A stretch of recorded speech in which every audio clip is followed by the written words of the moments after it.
नमस्कार श्रोते हो, दीपक रेगे कथाकथन चॅनलवर तुम्हा सगळ्यांचं मनापासून स्वागत. श्रोते हो, तुम्ही ऐकताय गुरुनाथ नाईक यांची दीर्घ कथा पेटलेला पलिता. पण तत्पूर्वी तुम्ही जर आत्ता चॅनलवर पहिल्यांदा आला असाल किंवा अजूनपर्यंत चॅनल सबस्क्राईब केलेलं नसेल तर एकच विनंती करतो की चॅनल सबस्क्राईब करा. ऐकूयात गुरुनाथ नाईक लिखित पेटलेला पलिता भाग 4. चंद्रेश्वरीनं डोळे उघडले आणि आपल्या या परिस्थितीत आपण इतकी गाढ झोप काढली कशी हा विचार तिच्या डोक्यात घोळायला लागला. डोळे किलकिले करून ती कितीतरी वेळ अंधारात बघत होती. तेल संपल्यामुळे दिवा विझला होता. रात्र आहे का दिवस आहे हे तिला समजायला मार्ग नव्हता. एकदम उठायला सुद्धा तिचं मन तयार झालं नाही. जितकी विश्रांती मिळेल तितकी घेणं तिला भाग होतं. बराच वेळ ती या कोशीवरनं त्या कोशीवर वळत होती. तिचं शरीर खडकाळ जागेवर झोपल्यामुळे ठणकत होतं. संपूर्ण शरीराला रग लागल्यासारखं वाटत होतं.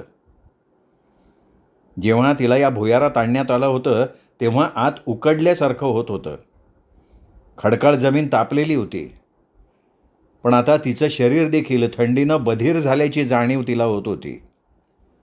थंडीनं सारखं शरीर शहारत होतं. अंगावर सरसरीत काटा उभा राहत होता. जेव्हा तिने शांतपणे विचार करायला सुरुवात केली तेव्हा आता पहाट आहे हे तिच्या लक्षात आलं. कशीबशी ती उठली. शरीराला तिने आळोखे पिळोखे द्यायला सुरुवात केली. शरीराला आलेली रग घालवणं तिला भाग होतं. जगण्यासाठी अखेरची धडपड करण्याचा तिने पुरेपूर निश्चय केला होता. यापुढे आपल्याला विश्रांती घेता येईल असं तिला वाटत नव्हतं. मनाप्रमाणे शरीर देखील धावपळीला तयार करण्याचा प्रयत्न करत होती ती. बऱ्याच वेळानं तिच्या लक्षात आलं आपल्याला भूक लागली आहे. तिने हाताने चाचपडायला सुरुवात केली. झोपण्यापूर्वी आपण ज्या दशम्या खाल्ल्या त्यातल्या काही उरल्या आहेत हे तिला आठवलं. पाणीसुद्धा हवं तेवढं शिल्लक होतं. अंधारातच तिने आपली भूक भागवली. गार झालेलं पाणी प्यायली. एक नवीन चैतन्य तिच्या मनात संचारून गेलं. 12 हत्तींचं बळ तिच्या मनात संचारलं पण शरीर मात्र कुडकुडत होतं. आता थांबावं का या गुहेतनं बाहेर पडावं हा विचार ती करत होती. पण शस्त्र हाती असल्याशिवाय वावरण्यात खतरा होता.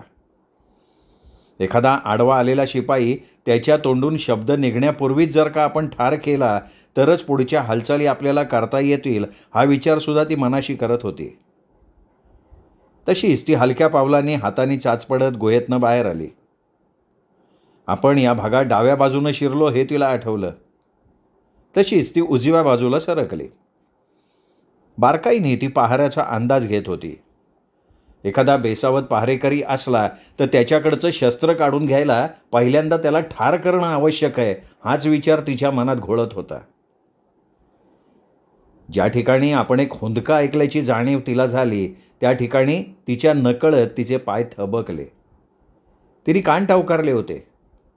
त्या बाजूला एखादी स्त्री असेल तर तिची हालचाल आपल्या लक्षात येईल हा विचार ती त्यावेळी करत होती. केवळ एक माणूस जाऊ शकेल अशा अरुंद भागातनं ती हळूच आत शिरली.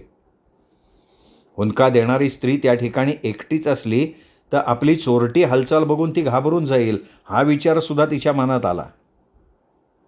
तिच्या लक्षात येईल अशा हालचाली करायला चंद्रेश्वरीचं मन धजावलं नाही. कारण जवळपास कुठेही एखादा पहारेकरी विश्रांती घेत पडला असण्याची शक्यता होती. तिने मनाचा निश्चय केला. अजिबात चाहूल लागू न देता हाताने जमीन चाचपडत गुडघ्यावरती पुढे सरकायला लागली. एक कपडा आपल्या हाताला लागल्याची जाणीव तिला झाली. घाबरू नकोस, मी तुझी सुटका करण्यासाठी आली आहे, चंद्रेश्वरी हलक्या आवाजात बोलली. अगदी तिच्या समोर कोणीतरी धडपडलं. चंद्रेश्वरीची छाती धडधडली. ही बाई निश्चित काहीतरी घोटाळा करणार हा विचार तिच्या मनात डोकावला आणि झालंही तसंच. कोण आहे? त्या बाईने घाबरून जोरात विचारलं. चंद्रेश्वरीचं माथच सणकलं. आवाजाच्या रोखानं ती पुढे झेपावली. दोन्ही हातांनी तिचं डोकं पकडलं. उजवा हात तिने त्या स्त्रीच्या तोंडावर जोरात आवळला. हे बघ, तुझ्यासारखीच मी कैदी आहे. तू ओरडलीस ना तर दोघींनाही ही दुष्ट माणसं ठार करतील. चंद्रेश्वरीनं तिच्या कानाजवळ तोंड नेऊन हलक्या आवाजात तिची समजूत घातली.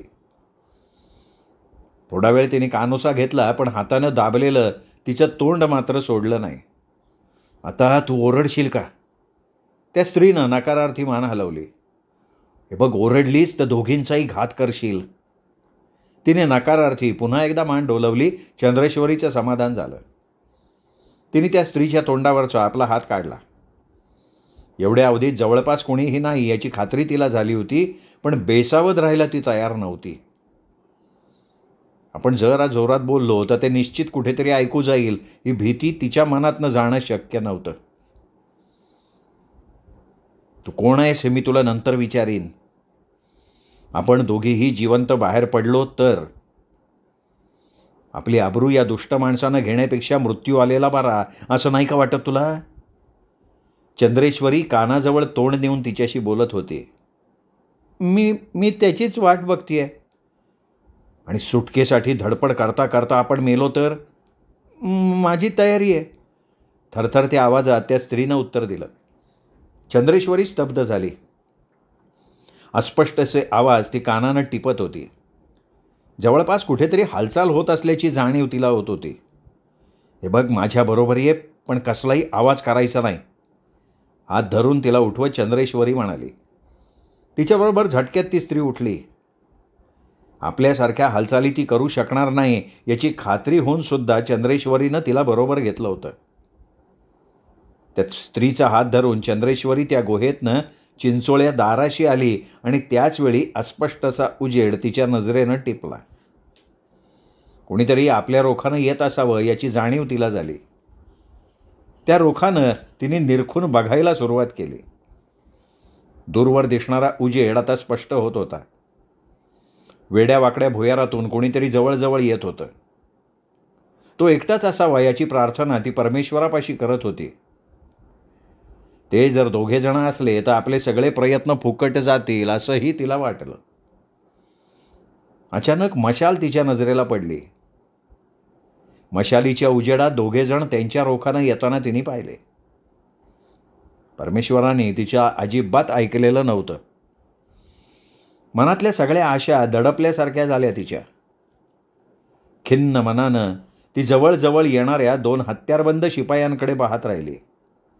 त्यांच्याजवळ मशाल मात्र एकच होती. तिच्या मनात काय आलं हे तिला समजलं नाही. झटक्यात ती त्या स्त्रीला घेऊन आत शिरली. पूर्वी ती ज्या ठिकाणी झोपली होती त्याच ठिकाणी तिला आत्ताही झोपवलं. आता अगदी मढ्यासारखी पडून राहा, कानाजवळ तोंड देऊन अस्पष्ट आवाजात तिने सांगितलं आणि झटक्यात ती त्या स्त्रीपासून दूर झाली. आपल्याबरोबर आपण ज्या स्त्रीला नेण्याचा प्रयत्न करतोय ती किती धीट आहे याचा अंदाज तिला अद्याप आलेला नव्हता. चंद्रेश्वरी अशा स्थितीला पोहोचली होती की कुठल्याही प्रसंगाला तोंड द्यायची त्यांनी तयारी ठेवलेली होती. काहीही झालं तरी हाती शस्त्र घ्यायचं हाच तिने मनाशी निश्चय केलेला होता. दोघांपैकी एकाच्या कमरेची तलवार खेचणं तिला फारसं अवघड नव्हतं आणि एकदा तलवार हातात आल्यानंतर दोघांनाही आडवं करणं तिला सहज शक्य होतं. ते करत असताना कितीही मोठा आवाज झाला, कितीही मोठ्यानं किंकाळ्या ठोकल्या गेल्या तरी तिला परवा करायचं कुठलंच कारण नव्हतं. ती एका बाजूला जय्यत तयारीत उभी राहिली. मशाल हाती धरलेला एक जण आत आला. तो झोपलेल्या स्त्रीकडे बघत होता.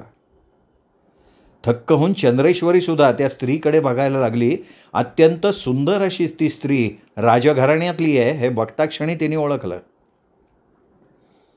त्याच्या पाठोपाठ दुसरा शिपाई आत आला. डोळे झाकून खाली पडलेले त्या स्त्रीकडे वाकून तो बघत असताना चंद्रेश्वरीनं हालचाल केली. मशाल हातात धरलेल्या शिपायाच्या मागे ती कधी आली हे तिलाच समजलं नाही. विजेच्या चपळाईनं तिने मशाल हाती धरलेल्या शिपायाच्या कमरेची तलवार खेचली आणि तो क्षण तिच्या दृष्टीनं अत्यंत महत्त्वाचा होता. हाती तलवार येताच महिषासूर मर्दिनीसारखा तिचा अवतार झाला. बावचळलेल्या मशालधारी शिपायाला आपलं शिर धडावेगळं कधी झालं हे कळलंही नाही. दुसरा मात्र झटक्यात सावध झाला. झोपलेल्या स्त्रीवरनं त्यांनी पलीकडे झेप घेतली, पण कोणताही विचार करण्याची चंद्रेश्वरीची ताकद संपली होती. आंधळ्यासारखी तिने त्या शिपायावर झडप घातली. त्याच्या तलवारीचा वार तिने आपल्या तलवारीवर घेतला आणि दुसऱ्या क्षणी तलवारीचं धारदार पात तिने त्याच्या छातीत खुपसून बाहेर काढलं. एक जोरदार किंकाळी त्याच्या तोंडातनं बाहेर पडली. दुसऱ्याच क्षणी चंद्रेश्वरीनं केलेला वार त्याची अर्धी मान कापून गेला. उभ्या उभ्या तो खाली कोसळला तेव्हा झोपलेली स्त्री उठून एका कोपऱ्यात जाऊन उभी राहिली होती. थरथरत ती तडफडणाऱ्या दोन्ही शिपायांकडे बघत होती. त्याच वेळेला ती चंद्रेश्वरीकडे बघत होती. तिचा स्वतःच्या डोळ्यांवर त्यावेळी विश्वास बसत नव्हता. तुला येते का तलवार चालवता? चंद्रेश्वरीने हलक्या आवाजात विचारलं. त्यावेळी ती बाहेरच्या आवाजाचा कानोसा घेत होती. किंकाळी ऐकून कोणीतरी धावत आल्याची शक्यता तिला वाटत होती. नथुला सरदार राठोडच्या वाड्यापासून दूरवर असलेल्या एका झाडावर बसून तो निघाला तेव्हा रात्र बरीच चढली होती. कुठेतरी सरदार राठोड दिसेल अशी त्याची अपेक्षा होती. वाड्यातून जिथे जिथे उजेड दिसत होता तिथे तिथे सूरज सरदार राठोड दिसतोय का ते बघत होता. जेव्हा मध्यरात्र उलटली तेव्हा सरदार वाड्यात नसावा याची खात्री त्याला झाली. निराश मनानं जाण्यासाठी तो निघाला आणि त्याचवेळी चांदण्यातून दौडत येणारे 6 घोडेस्वार त्याने बघितले. पण ते 6 घोडेस्वार कोण आहेत हे इतक्या दुरून त्याच्या लक्षात नाही आलं. जेव्हा ते घोडेस्वार अगदी जवळ आले तेव्हा अग्रभागी असलेल्या सरदार अमरसिंग राठोडला त्यांनी ओळखलं. सूरज अगदी खुश झाला. आज हा राठोड आपल्या हातातनं सुटत नाही याची खात्री त्याला झाली. सरदार राठोडचं शय्यागृह त्याला माहिती नव्हतं, पण तो कुठेतरी आपल्याला सापडेल याची खात्री होती त्याला. एखाद्या तरी खिडकीतनं तो आपल्याला दिसेल याची पुरेपूर जाणीव त्याला होती. आणि घडलंही तसंच. उजेड येत असलेल्या खिडकीतून तो बघत असताना अचानक त्याला आत आलेला सरदार राठोड बघायला मिळाला. खिडकीतून त्याला पलंगाची थोडी बाजू दिसत होती. सूरजनं नेमकी तीच वेळ साधली. 2 गजांच्या मधून त्याने नेम धरून बाण सोडला. सरदार राठोड दचकला हे त्याच्या नजरेनं टिपलं. कदाचित ओरडून तो आपल्या रक्षकांना जवळ बोलवेल असंही त्याला वाटलं, पण तसं काहीच घडलं नाही. समाधानानं सूरज तसाच बसून राहिला. सरदार राठोडच्या पुढच्या हालचाली बघून पाऊल उचलण्याचा विचार त्याने केला. काहीतरी घडेल असं त्याला सारखं वाटत होतं, पण नेमकं काय घडेल हे तो समजू शकत नव्हता. घाबरून कदाचित राठोड वाड्याच्या सभोवताली पहारा ठेवेल असंही त्याला वाटायला लागलं. झटका आल्यासारखा तो झाडावरनं उतरला. या झाडावरून त्या झाडावर उड्या मारत त्याने दुसऱ्या बाजूची वाड्याची सदर गाठली. सदरेवर यायचं दार उघडं असेल याची त्याला कल्पना होती. सदरेवरनं तो बेधडक वाड्यात शिरला. अंदाजानं शय्यागृहाच्या दिशेनं जायला लागला. वाड्यात तसा अंधार पसरलेला होता. हालचाल करणं त्याला अतिशय काही जड गेलं नाही. कुणी आडवं आलं असतं तर घाबरण्याचं त्याला कारण नव्हतं, कारण त्याला सरळ कापून पुढे जायचा विचार सूरज करत होता. शय्यागृहाच्या दारात येऊन तो थबकला तेव्हा सरदार राठोड खिडकीपासून बाजूला झाला होता. खिडकीतून कदाचित आणखीन बाण येऊ शकेल अशी ही भीती त्याला वाटत असावी. सूरज दारातनं आत शिरला तेव्हा त्याच्याकडे सरदार राठोडचं अजिबात लक्ष नव्हतं. सूरजनं शांतपणे डाव्या हातानं दार बंद केलं आणि अचानक सरदार राठोडनं दचकून मागे बघितलं. मूर्तिमंत भीती त्याच्या चेहऱ्यावर उभी होती. जन्माला आल्यापासून तो इतका कधी घाबरला नव्हता. सूरजच्या रूपानं एखादं पिशाच्च आपल्यासमोर उभं असावं असं त्याला त्यावेळी वाटलं. सूरज, आता तुला काय हवंय? सरदार राठोडचा आवाज भीतीनं थरथरत होता. सरदार, तू माझ्याशी खोटं बोललास. सरदार शमशेरसिंग बाजवा जिवंत नाही आहे. एकेका शब्दावर जोर देत सूरज बोलत होता. क्रोधानं त्याच्या डोळ्यातनं अंगार बाहेर पडत होता. चंद्रेश्वरीला वाचवण्यासाठी कोणाचीही गय करायला तो तयार नव्हता. तिच्यासाठी संपूर्ण गावच्या गाव उद्ध्वस्त करायची त्याची तयारी होती. त्याला महाराजांनीच ठार केलंय. हा महाराज कोण आहे? तो कोण आहे कोणाला ठाऊक नाही. सरदार शमशेरसिंग बाजवासारखी करारी माणसंसुद्धा या महाराजानं गुलाम बनवली आहेत. सूरज, या क्षणीसुद्धा मीसुद्धा त्याचा एक गुलाम आहे. एकाएकी सरदार राठोडच्या चेहऱ्यावरची भीती नाहीशी झाली. तो त्वेषानं बोलायला लागला. त्याच्या प्रत्येक शब्दातनं अंतःकरणात साठून राहिलेला सूड व्यक्त होत होता. हा आहे कुठं? नाही, ते मलाही माहिती नाही आहे. तुला मी हे सांगितलं तर माझं हे सामर्थ्य बघून तुला पटणार नाही, पण ते सत्य आहे.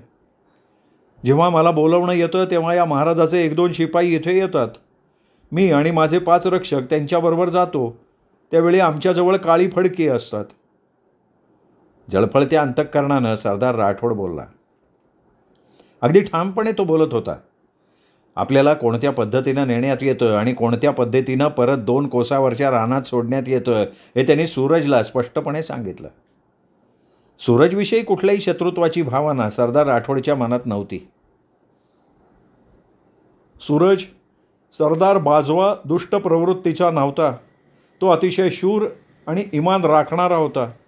एका अत्यंत दुष्ट अशा राजाशी देखील बेईमानी करायला त्याचं मन धजलं नाही. सूरज चंद्रेश्वरीला वाचवावं असं त्याच्या मनात आलं आणि या महाराजाच्या दृष्टीनं ती त्याची बेईमानी ठरली. सूरज भारावल्यासारखा ऐकत होता. काही विचारण्यासाठी शब्दसुद्धा त्याच्या ओठांवर येत नव्हते. काय बोलावं हे त्याला समजत नव्हतं. सरदार राठोड आपल्यापासून काहीही दडवत नाही याची त्याला खात्री झाली होती. सरदार चंद्रेश्वरीची सुटका करणं हे माझं या क्षणाचं काम आहे. तिच्या सुटकेसाठी कोणतंही मोल द्यायची माझी तयारी आहे आणि जो आड येईल त्याला मी बेलाशक कापून टाकेन. तुम्हाला कुठलीही मदत करायची माझी आज तयारी आहे. माझं सारं सामर्थ्य मी या क्षणी चंद्रेश्वरीच्या सुटकेसाठी पणाला लावायला तयार आहे. सरदार राठोड स्पष्ट शब्दात बोलला आणि सूरजनं त्याचा चेहरा नीट निरखून पाहिला. या माणसाच्या मनात काही लबाडी तर नाही ना, हाच विचार सूरजच्या मनात येत होता. इथे येण्यापूर्वी सूरजच्या काही वेगळ्या कल्पना होत्या. कदाचित सरदार राठोड जिवंत राहणं शक्य नाही अशीच कल्पना त्यांनी पूर्वी केली होती, पण आत्ता तो संभ्रमात पडला होता. सरदारवर विश्वास ठेवू नये असं कुठलंही कारण त्याला सापडत नव्हतं आणि विश्वास ठेवायला सुद्धा त्याचं मन तयार होत नव्हतं. हे बघा सरदार, तुमचा तो महाराज मला गाठायला हवा. निदान तो कोणत्या दिशेला आहे ते तरी मला स्पष्टपणे समजायला हवं. पण त्यासाठी थोडी वाट पाहायला हवी. कसली वाट? हे बघा, आज ना उद्या महाराजाचे शिपाई मला बोलावण्यासाठी येतील. आमचे जरी तो डोळे बांधून आम्हाला नेत असला तरी तुम्ही आमच्या मागून येऊ शकाल ना. हां, पण तोपर्यंत चंद्रेश्वरीचं काय होईल? नाही, काही दिवस तरी ती निश्चित सुरक्षित राहील. हां, पण मी खात्री देणार नाही. कदाचित या क्षणीसुद्धा तिला कुठला ना कुठला धोका होऊ शकेल. तीच तर चिंता वाटते मला. सूरजनं आपलं अंतःकरण एका वाक्यात मोकळं केलं. त्याही परिस्थितीत विचारी नजरेनं त्याने सरदार राठोडच्या डोळ्यांना डोळे भिडवले. सरदार राठोडच्या अंतःकरणात फार मोठा संघर्ष सुरू असल्याची जाणीव त्याला झाली. आपल्याला निश्चित मदत करायची त्याची इच्छा आहे हे सुद्धा त्याला जाणवलं. सरदार, तुम्ही आपणहून त्या ठिकाणी जाऊ शकत नाही. नाही, तसा प्रयत्न केला ना तर तो गुन्हा ठरतो. त्या गुन्ह्यासाठी सजा दिली जाते. कुठल्याही गुन्ह्याला मृत्यूशिवाय कुठलीही सजा त्या महाराजापाशी नाही आहे. सरदार राठोड कळवळून बोलत होता. चंद्रेश्वरी त्या कैदी स्त्रीला घेऊन निघाली त्यावेळी एक तलवार तिने तिच्या हातात दिली. कोणी समोरून आलं तर अंधारातून तलवारीचं पातं खुपसण्याचं काम तरी ती निश्चित करेल याच्यावर चंद्रेश्वरीचा विश्वास होता. ज्या वाटेनं 2 शिपाई आले होते त्याच दिशेकडे त्यांनी चालायला सुरुवात केली होती. तलवार उजव्या हातात आणि डाव्या हातात तिने त्या स्त्रीचा हात धरला होता. प्रत्येक पाऊल ती जपून टाकत होती. ज्या ठिकाणी आपण तो राजा बघितला त्याच ठिकाणी आपल्याला बरंच चालावं लागेल हा विचार तिच्या मनात येत होता. तिची कितीही चालायची तयारी होती. बरोबरच्या स्त्रीला ती बराच धीर द्यायचं काम करत होती. कैद करण्यासाठी आपल्याला जितकं चालवण्यात आलं होतं त्याहून जास्त आपण आत्ता चालतोय याची जाणीव तिला झाली, पण अद्याप ती आपल्याला हव्या त्या ठिकाणी पोचलीच नव्हती. गोंधळून ती अंधारात आजूबाजूला बघत होती. ते भुयार तर अद्याप संपलेलं नव्हतं. ती स्वतः थकली होती आणि त्याहून तिच्याबरोबर असलेली ती स्त्री जास्त थकली होती. चंद्रेश्वरी निदान चालू शकत होती, पण आणखीन चालण्याचं त्राण त्या स्त्रीच्या अंगात नव्हतं. काय करावं हे चंद्रेश्वरीला समजत नव्हतं. पेचात अडकल्यासारखी तिची अवस्था झाली होती. पण पुढे जाणं भाग होतं. आपण मागे आलो तर पूर्वीच्याच ठिकाणी जाऊ आणि आयते दुश्मनांच्या हातात सापडू या जाणीवेनं ती खचली होती. हे बघ, तुला जगायचं असेल तर धीर धरावा लागेल. त्या स्त्रीच्या कानाजवळ तोंड नेऊन तिने हलक्या आवाजात बजावलं. पण माझ्याच्याने पायसुद्धा उचलत नाही आता. ती अगदी हलक्या आवाजात कशीबशी बोलून गेली. ती खरोखर असहाय्य आहे हे चंद्रेश्वरीच्या लक्षात आलं. मुकाट्यानं चंद्रेश्वरी खाली बसली. हाताला धरून तिने त्या स्त्रीला आपल्या शेजारी बसवलं. बसल्यानंतर आपल्याला विश्रांतीची किती गरज होती हे तिच्या लक्षात आलं. थोडा वेळ विश्रांती घेऊन होते न होते तोच कुणाच्या तरी बोलण्याचा अस्पष्टचा आवाज तिच्या कानात शिरला. चंद्रेश्वरी दचकली. आपण जे काही केलंय त्याचा सुगावा लागला असणार याची जाणीव तिला झाली. नेमका आवाज कुठल्या दिशेनं येतोय याची जाणीव तिला झाली नाही. आवाजाचा वेध घेत तिचे कान डोळ्यांप्रमाणे अंधार फाडत फिरायला लागले. त्याच अवस्थेत थोडा वेळ गेला आणि अस्पष्टसा उजेड चंद्रेश्वरीनं बघितला. तो उजेड आपल्या रोखानं येतोय याची तिला जाणीव झाली. त्या स्त्रीच्या तोंडावर हात ठेवून तिने तिला काहीही न बोलण्याची सूचना केली. ते तर सारखे पुढे पुढे येतच होते. त्यांना आजूबाजूला जायला दुसरा कुठलाही मार्ग नाहीये हा विचार चंद्रेश्वरीच्या मनात घोळत होता. तिने त्या स्त्रीचा हात धरला आणि दोघेही झटक्यात उठून उभ्या राहिल्या. ते ज्या गतीनं आपल्या रोखानं येत आहेत त्याच गतीनं त्यांनी पुढे चालायला सुरुवात केली. पावलांचा आवाज केला तर आपलं काय होईल याची जाणीव त्या स्त्रीला होती. अचानक ती थांबली. मागून येणारे दोघेही एकदम डाव्या बाजूला कुठेतरी वळलेले तिने बघितले आणि खुश होऊन झटक्यात ती तशीच मागे फिरली. जर ते आपल्याला शोधत नसतील तर तिथून बाहेर जायला मार्ग आहे, अशा ठिकाणी ते आपल्याला बरोबर घेऊन जातील हा विचार तिने केला.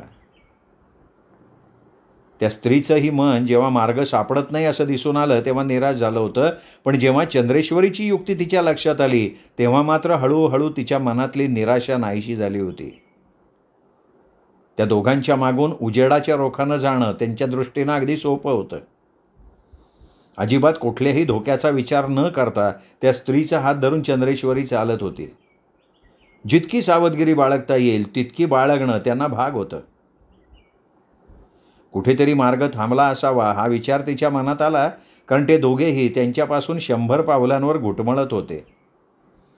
ते तसेच मागे फिरतील हा विचार तिच्या मनात आला आणि त्याच वेळी ती धक्का बसल्यासारखी त्या दोघांकडे बघत राहिली. मगाशी ज्या ठिकाणी ती येऊन पोचली होती त्याच ठिकाणी ती आत्ता येऊन पोचली होती. आपण चुकून भलत्या वाटेनं जात होतो याची जाणीव तिला झाली आणि थिजल्यासारखी ती त्या स्त्रीचा हात धरून उभी राहिली. आणि त्यावेळी कुठलंही कारण नसताना भीतीनं तिचं शरीर थरथर कापायला लागलं. आपल्या जागी सूरज असता तर त्यांनी काय केलं असतं हा विचार तिच्या मनात डोकावला.